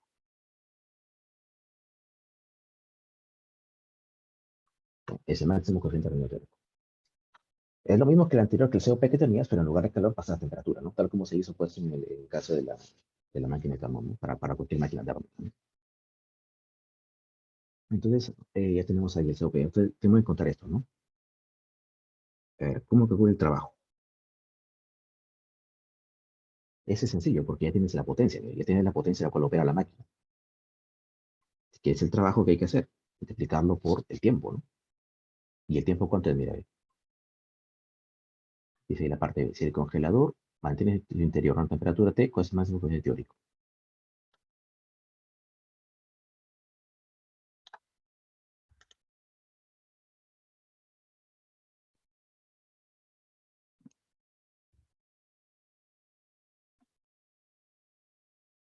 Aunque, a ver, te pide solamente el máximo coeficiente teórico y está, pues, ¿no? Porque tienes solamente las temperaturas nomás. Pero recuerda que aquí las temperaturas tienen que estar en Kelvin, ¿no? No en centígrado. El TC, por ejemplo, ¿cuánto sería? El TC, la temperatura fría, es menos 5 grados centígrados. Acá sería entonces menos 5 grados centígrados más 233, ¿no? Quedaría aquí 268 Kelvin. Ya, y la temperatura, bueno, nada más por lo suficiente, porque TH menos TC es variación de temperatura, da igual si lo restas en Kelvin o en centígrados. TH, ¿cuánto es? Es el caliente, está 20. Y sería 20 menos el TC menos 5, frío, te da 25. Entonces, de aquí tú ves pues que el COP entonces máximo teórico sería 268 sobre 25. Y eso te va a dar entonces 10.7. Es el coeficiente de rendimiento teórico máximo. Todos estos conceptos deben ustedes tenerlo en mente, ¿no? Recuerda que la variación de temperatura, que divide en variación de temperatura, da igual que lo hagas en Kelvin o en centígrados. Y si lo tengo en centígrados, ya pues para que transformar la Kelvin, ¿no? De frente nomás. Aquí yo puedo tener ningún problema colocar 25 Kelvin, porque es lo mismo que 25 grados centígrados, porque es variación de temperatura, variación. Un valor puntual, ese sí tienes que sumarle, ¿no? Como en este caso. Ya, esa es la parte B, entonces ya tengo ahí el máximo coeficiente de rendimiento teórico. La parte C, ¿cuál es la máxima cantidad teórica de hielo que este congelador puede hacer en una hora? Comenzando con agua 20. Al decirte máxima cantidad teórica de hielo, pues de alguna manera te está diciendo que utilices este valor, ¿no? El COP teórico.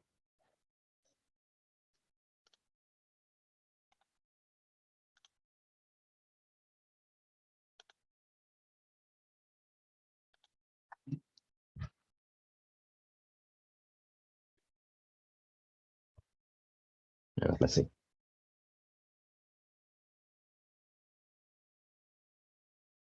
A ver, ¿cómo llaman ahí? Máxima cantidad teórica de hielo que este congelador puede hacer en una hora.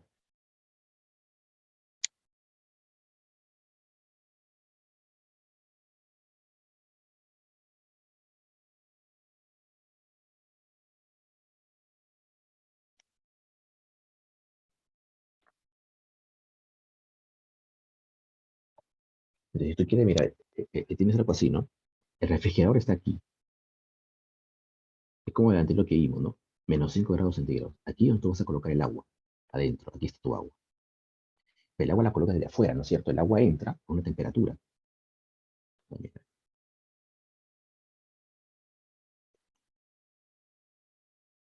Mejor lo ponemos así. Este es el refrigerador. La parte de adentro del refrigerador. Acá afuera está el entorno.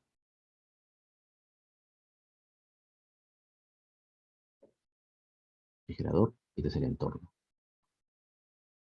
Entonces acá el refrigerador adentro está a menos 5 grados centígrados, ¿no? Entonces, el agua que tú colocaste adentro vino de afuera, o sea, vino la temperatura de afuera. Aquí dentro tienes agua, pero esa agua dice que está a 20. Tú quieres que llegue a menos 5. ¿Qué tienes que hacer? Tienes que quitarle calor al agua. Es el QC. Luego, ¿a dónde va ese calor? Ahí donde está el trabajo. Tienes que darle trabajo. ¿Para qué? Para que ese calor finalmente se vaya al entorno. Es el QH. El entorno está a la misma temperatura a la que entró el agua, a 20. ¿Te das cuenta? Entonces, tengo que encontrar ese QC primero, porque ese es el calor que pierde el agua. Con eso yo voy a saber qué masa de agua tengo. Entonces voy aquí al rendimiento teórico, ¿no? Porque el COP máximo que acabamos de encontrar es teóricamente, o sea, vale también aquí aplicarlo al calor, ¿no? Es como en el caso de Carnot. Yo partí de acá, mira, en la teoría yo partí de acá. Eso no quiere decir que esto no sea válido, por si acaso. O sea, no quiere decir que esto no sea válido para Carnot, es válido. Yo partí de ahí. Solo que con esto llegué a encontrar la eficiencia con las temperaturas, ¿no? Con todo ese proceso llegué a esto. Pero si quisiera calcular el calor, por ejemplo, y tengo la eficiencia, pues obviamente voy acá, pues, ¿no? Voy acá. Que tengo la eficiencia y tengo el calor QC o QH y quiero el otro, pues voy de frente aquí, porque esto sigue siendo válido. ¿Ya? Lo mismo pasa acá. Lo mismo pasa acá. Y ya tengo el CP, que es máximo. Entonces, el CP máximo, acuérdate que, ¿qué es? Acabamos de encontrar, ¿no? Eso salió 10.7. Acá sería 10.7 y eso es igual a ¿qué? Aquí tendríamos el COP máximo. Acuérdate que vino de acá, ¿no? Es esto, es QC de trabajo.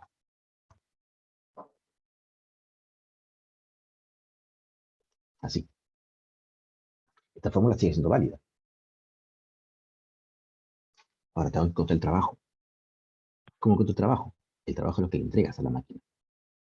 Ese trabajo entonces sería la potencia que realiza por tiempo. Acuérdate que potencia es energía por unidad de tiempo. Cuando lo multiplicas por el tiempo, tienes energía, o sea, el trabajo que está dando la máquina. La potencia ya la hemos encontrado, la potencia de la que opera salió 400 watts, ¿no? Y el tiempo en que va a operar, el problema te dice, mira, que es una hora, ¿no? Entonces, la máxima cantidad teórica que este congelador puede hacer en una hora. Entonces, aquí tiene que trabajar en una hora. Y una hora tiene 3600 segundos. Entonces, el trabajo aquí va a salir, esperar a ver, En sí, por cuánto queda 144, ¿no? 144 por 10 a la cuarta. 1.44 por 10 a la sexta sería, en Joule. ¿Está bien? Ya tengo el trabajo. Si tengo el trabajo, vamos acá. Reemplazando esto aquí, tendrías entonces que el valor absoluto de QC, ¿cuánto es? De 1.44 por 10 a la sexta por 10.7, ¿no?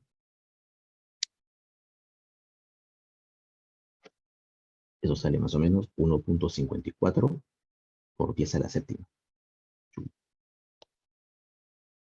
Y esa, te tengo el calor aquí, QC. Eso es lo que pierde el agua. Y aquí, pues vuelvo otra vez a lo anterior, ¿no? El valor absoluto de QC entonces, sino que sería, primero, el agua está a 20, pásalo a agua de cero. O sea, la masa de agua, el calor específico del agua, ¿recuerdas que salió cuánto? A ver, 4190, ¿no? Esto estaba en la otra, acá. Sí, 4190.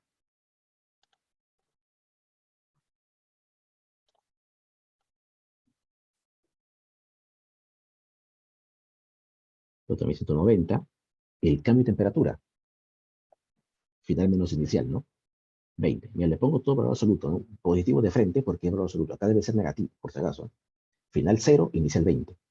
Ya, menos 20. Pero como tengo valor absoluto de frente, le pongo solo los valores positivos. ¿Ya? Luego que sigue, más. Ahora el cambio de fase, ¿no? Para que sea agua de cero, perdón, claro, agua de cero, agua, eh, a ver, máxima cantidad de hielo, dice, ¿no? Cantidad única de hielo que el congelador puede hacer en una hora.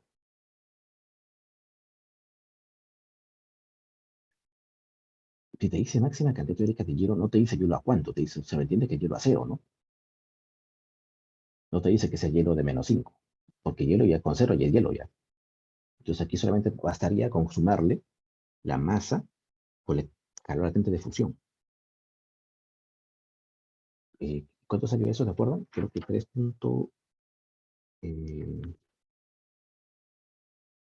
¿Cuánto salió la latente de fusión? Acá está, 334 por 10 a la quinta. Ya, 334 por 10 a la quinta.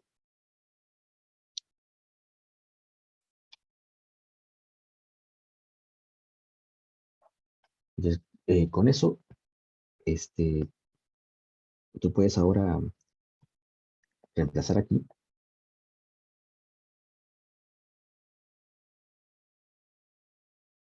¿ya? Y encontrar ahí el valor de m, ¿no? Porque este cosa ya lo conoce.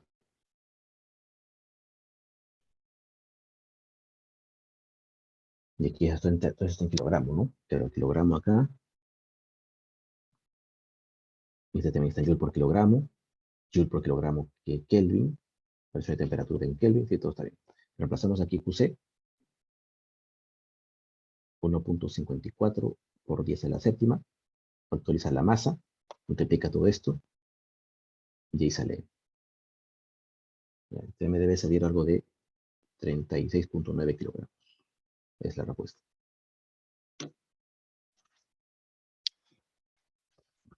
Bien, entonces ahí tienen ustedes esa parte, ya lo que la máquina térmica, el ciclo de Carnot, ¿no?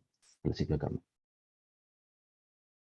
Lo que sigue aquí es, ahora sí, ya analizar algunas máquinas que son conocidas.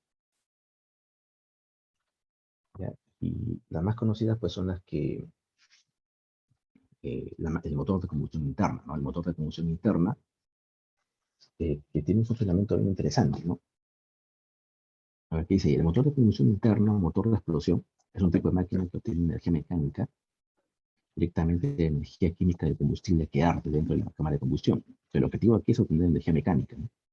Por ejemplo, el motor que se utiliza para impulsar el carro, ¿ya? Entonces tienes un sistema aquí en el cual, pues, creo que está un poquito muy pequeño, ¿no?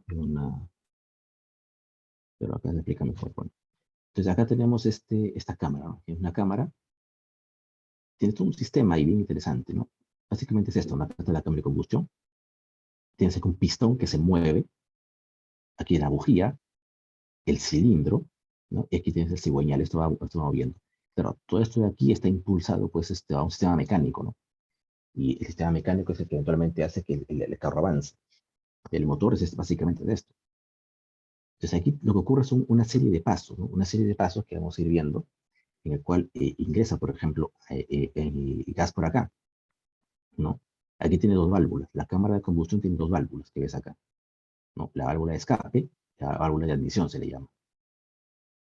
Entonces, cuando la válvula, por ejemplo, de admisión se abre y entra el vapor de gasolina, ¿no? Ahí ocurre el proceso, ¿no? Un ciclo termodinámico.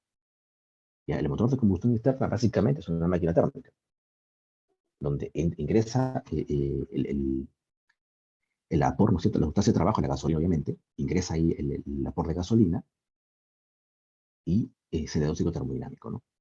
La bujía está ahí ¿para qué? Para provocar una chispa. Entonces, la chispa lo que hace, inyecta, ¿no es cierto? Explota y los gases quemados salen por acá. Y luego el sistema regresa. Entonces ahí se va dando todo el proceso. ¿Ya? Aquí sería mejor tal vez una animación, ¿no? No he encontrado una animación hasta ahora, pero bueno. Vamos, por aquí se explica esto paso a paso, ¿no? Cómo funciona el motor de combustión interna. Y básicamente ahí tenemos que ver los dos tipos que se utilizan, ¿no? Generalmente, ¿no? Los que son el motor de combustión interna con gasolina y otro que es con aire. El que funciona con gasolina es justamente este proceso, ¿no? Y se llama el ciclo de Otto. Y el ciclo de Otto. Generalmente que funciona con ese motor de combustión interna que funciona con un motor de gasolina. Y el que funciona con aire se llama motor de diésel. Ya, aquí sí no hay inyección de combustible. Entonces, al menos no acá, no en la entrada, como en el caso del motor de combustión interna. Esto vamos a ver en la clase que viene entonces, ¿ya? Vamos a ver esto, la parte de la máquina térmica aplicado ya al motor de combustión interna. Vayan ustedes repasando, ¿no? El ciclo de Otto y el ciclo de diésel, ¿ya?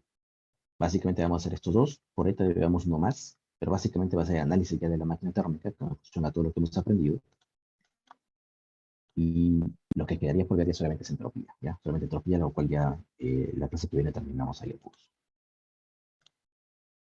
Bien, joven, entonces vamos a pasar a la asistencia, ¿ya?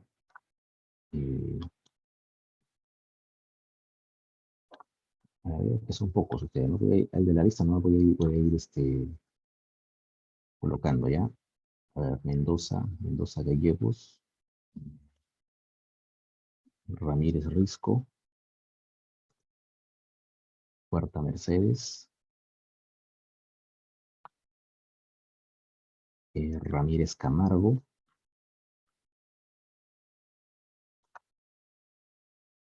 Jiménez Hurtado,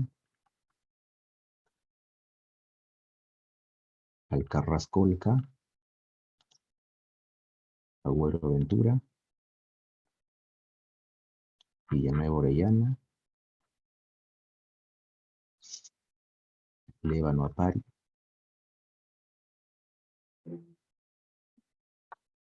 Silvestre Jara y Suárez Flores, ¿no? Listo. Joven, entonces, sería todo por ahora. Ya, la clase que viene completamos la parte de máquinas térmicas. Vaya repasando el tema, por favor, ¿no? Para que ya venga más, todo más claro. Y bueno, en base al auditorio, se queda para el día sábado entonces, ¿no? El sábado de 8 a 10, ¿ya? El sábado de la semana de admisión. ¿Ya? Ahí eso se queda así. Y como les digo, mi recomendación, señores, no esperen el auditorio, ¿ya? No esperen ese último, traten, estudien acá para que al final se resuelva todo. ¿Ya? Así que, bueno, por una emergencia te fue bastante mal en el parcial y no tienes otra opción. Bueno, entonces el auditorio se va a tomar el día sábado de la semana de admisión. ¿Ok? Bueno, sería todo por ahora. Nos vemos en la siguiente clase. Hasta luego. Cuídense. Chao.